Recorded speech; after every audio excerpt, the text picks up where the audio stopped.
Good morning. My name's Ed Tyson, and I'm here to talk about immunization and particularly about polio.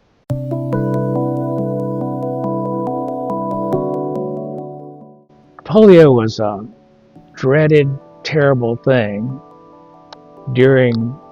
throughout history, really, but in the United States, especially in the 20s and 30s and 40s and 50s. Parents were terribly frightened about it because if a child had polio, his muscles would be either completely taken or they would be weakened greatly. So that's the kind of thing that was really scary for parents. There was a big movement to try to build as many temporary polio hospitals across the country during that time, particularly the 40s and the 50s. And I remember reading about one that was in Hickory, and the Hickory people had come together. There wasn't much money, but they started getting donations, and they got free labor from many of the businesses, and they built a polio hospital. Charlotte had polio hospitals, but they were full. And so one of the stories that I've read is that a mother was riding in the ambulance with her young daughter, to Hickory from Charlotte because there wasn't room in Charlotte. And the mother was excited about getting her into treatment. And so when they arrived at Hickory, the mother said she should be well rested because she slept all the way.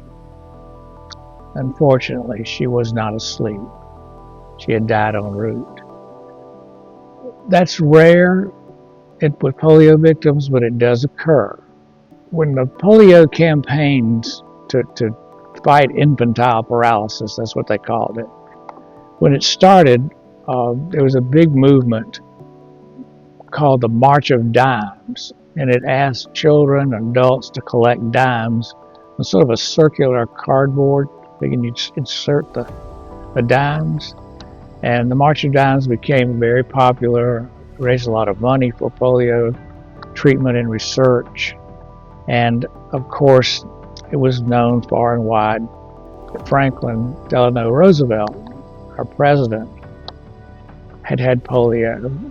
And he was 39 years old. It was in 1921. So adults do get polio sometimes, not as much as children do. But I'll be talking about my hospital in just a little bit, and I'll tell you about some of the adults that were there too. Let's go ahead and talk about that polio situation. First of all, at the hospital. First of all, I just need to say this is not a feel sorry for Ed Tyson thing. Ed Tyson was very fortunate. I went into the hospital in April of 1951, came out in May of 1952, about a year's time, and I came out walking strong. And I still had the polio weakness. Mine was mainly right side, right leg and right arm, shoulder. And that's not unusual. Polio sort of jumps around for various people. A lot of people have paralyzed like FDR was, from the waist down. No use for his legs, but he was okay from the waist up. Many of my friends at the hospital had that kind of polio, paralyzed for part of the body, but not the entire, thank goodness. And some were like me, it would just affect the right side or the left side. So it's sort of unpredictable until you're diagnosed. I'll tell you a little bit of my personal story. I was 10 years old and full of myself. I lived in a neighborhood of kids. We did all kinds of things together. We played ball. We rode our bicycles. We were only a couple blocks from school. We were up at school a lot, even in the summers where they had YMCA came down for recreation time for neighborhood. So life was pretty good. I liked it, and I really liked in athletics, and uh, I was good at that too, and I was pleased. A day in May, I went to bed that night, and I remember thinking, tomorrow, which was going to be Memorial Day, I'm off from school, and Aaron Brooks and I decided to go to the YMCA and go swimming. So I was looking forward to that. But I woke up in the night and I was really hot with fever, and my muscles ached. And my parents, of course, couldn't figure out what was happening, but they took me to the doctor right away the next morning. And the doctor said, possibly polio, we're not sure. Let's take him down to Cabarrus Hospital and find out. So they did a spinal tap, and sure enough, I had it. And I was, in a contagious stage at that time, so they were very careful with me once they diagnosed. And the next thing I knew, my mother and I were in an ambulance streaking to Greensboro. Say streaking, but back in those days, you had to go through every town before you got to Greensboro. There wasn't a superhighway. So I went through Kannapolis and Landis, China Grove, and Salisbury, and I think High Point, to finally get to Greensboro. So it was, over a 2-hour trip. One of the things my mother and I laughed about later was when we got to Salisbury to try to go through, and you had to go right through the middle of town. They were having a Memorial Day parade. And, the police were great. They saw the ambulance coming, they cleared the way, and she and I talked about that's later. It was the only entry they weren't expecting in the parade. So we went right down the parade route too, and then on up to Greensboro. When I got there, they do put you in isolation because you're pretty sick for one thing, and you're also, it's possible for other people to contact it because of you, because of me. So I do remember my dad had driven me, or he had driven my sisters. He and my sisters. I had 3 sisters who were older, and so they had followed along behind the ambulance a good ways, but they got there. And I remember the nurse saying to my dad, you can't go in the room now. He needs to be isolated. I remember my dad said, you don't understand. I have to tell him when we're going to see him again. So my dad just stuck his head in and said, as soon as they let us come, we'll be here. That was a touching thing. I don't remember a lot about isolation because I felt like I was going in and out of consciousness, but I think it lasts 1 to 2 weeks. I'm not sure how long I was in there until the virus calmed down and I could be out among the other patients. I didn't know what to expect, but there were some good things that happened. And that sounds strange for a polio victim to say, but there were. I was not given a private room or a semi-private room. The boys had to stay in a ward, and there were probably 20 in the ward, maybe 24 or so, like a barracks, with the beds going down each side and a hallway in between. And the good part about that is you could talk to the other kids, and some of them were in wheelchairs, or some were walking with assistance from braces, and they'd come over to the bed, and we'd talk and play. And so that was I don't know if that was by design, but it sure was. It did work for us. I made some lasting friends there, and I'll tell you a little bit about them in just a little while. The hospital had been built quickly, but it was built well. It was concrete blocks, painted white, and over the front of the building said Central Carolina Convalescent Center. Now that's a mess of C's, isn't it? But that's what it was. Actually, what it was a polio hospital, mainly for children, but some adults too. When I look back on it, I've read that there were some really bad things that happened to some children who were in polio hospitals. Terrible things, abuse. Not one bit of that ever I had in my year there. Staff was excellent, caring, and competent. I learned to love them, really. Good people. And fully integrated. Now, this is 1951, but the staff was fully integrated and the patient facility was fully integrated. And that was a very good thing. So we had African Americans, we had Middle Easterners, we had Asians, we had a number of people, that most of them were living in the U.S. at the time, of course. But that was not a bad experience at all, especially for the staff. They were really good about helping kids who were really blue after visits. You could have a visit Wednesdays from 2 to 4 and Sundays 2 to 4, but no other time. And I don't think my parents ever missed a Sunday, and many times were able to get away on Wednesday, or one of my older sisters would come. So we always looked forward to that. But Sunday nights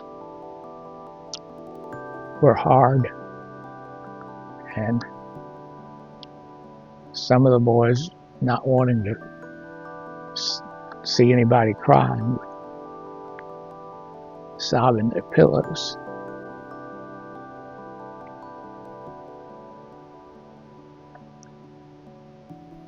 I don't think I ever did, but I'm not sure. I was trying to be brave, but I'm only 10 years old, and I'm just like the other kids. I've been swept away without even getting to go home to get any of your favorite things. But my parents brought those too. There's some, I could talk about a lot of my friends, but I won't talk about all of them, of course. But one of my friends was Bobby, and he was from the eastern part of the state. Freckle-faced, red-headed, an infectious smile, great personality. And Bobby, from the waist down, had great legs. He could walk, he could do anything. His two arms were just hanging by his side.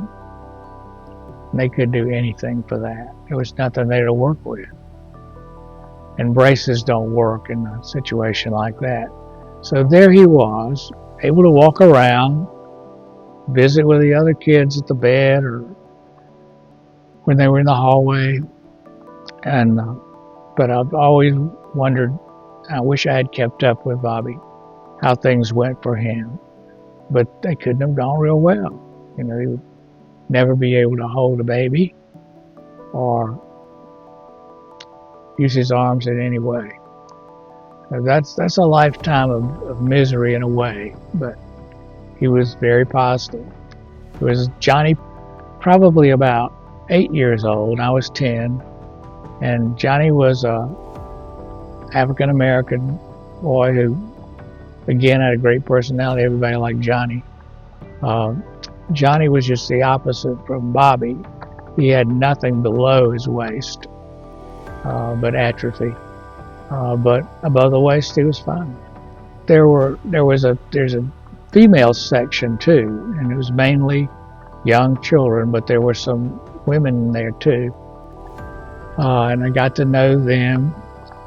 There were probably, I don't know, 20 or 25, and even some infants. But some of the women, there was Lee, who was a beautiful blonde lady, probably I would estimate about 30, and she had complete paralysis below the waist. So she was in a wheelchair most of the time. Most people that know about polio know something about the iron lung. They don't use that anymore for breathing, but During that time, they did. Those were scary things. They were cylindrical. Only your head would be showing out one end of it. There were portholes that the nurses worked with the patient inside, and some were able to get well enough to get some time out of the iron room, but having to go back in during part of the day too. There was something called a rocking bed, which I'd never seen. It just rocked like this, and that helped with breathing. And I remember there's a lady named Juanita who had been in a rocking bed for part of the day, and she always had the pleasant smile on her face, always greeted you when you came by. So, and there were girls the ages of the boys on the boys' side of the ward. So there were some men that I haven't forgotten at all. One was, his name was Cecil, and he was probably 40 years old. He was an engineer, a bright guy, but he got polio. So there was a section just off the boys' ward where older adults, males, could be, and he was there. But he was always good at the kids out there. And he and I used to play baseball games that my parents had brought for us. He went to Warm Springs after being in Greensboro for a while. That was the polio installation that FDR started. It's Warm Springs, Georgia, for treatment and therapy. In fact, that's where FDR passed away. Had a stroke while being there in Warm Springs. So that's one person's account. Polio does stay with you some, and over the years, particularly as you get older, those muscles that were weakened by polio are losing muscle mass regardless, because you're aging. So you have to fight against that, but it's sometimes a losing battle. So my right side has become much weaker than my left, and won't allow me to do some things that I'd like to do, like getting up and walking all day, or I can still walk some, but I use mainly a walker now. I started with a cane and then went to the walker in these last few years. Getting up and down is not any fun. You have to worry about where you're going to go sit, and can somebody help you up, or can you get up on your own? And I always could get up on my own until recent years, and that's been a difficult thing to take too. So post-polio syndrome is what it's called, and I didn't know anything about it until I started falling some, and I went to a neurologist who knew a good bit about old polio, and he said, that's what you have, you just have to work against it as much as you can, but you're not going to defeat it. But I've lived a good long life, and most of it I've been free to do the things that I wanted to do. Now, the necessity of immunizations, I must say a word about that. For a long time in this world, lots of children died young.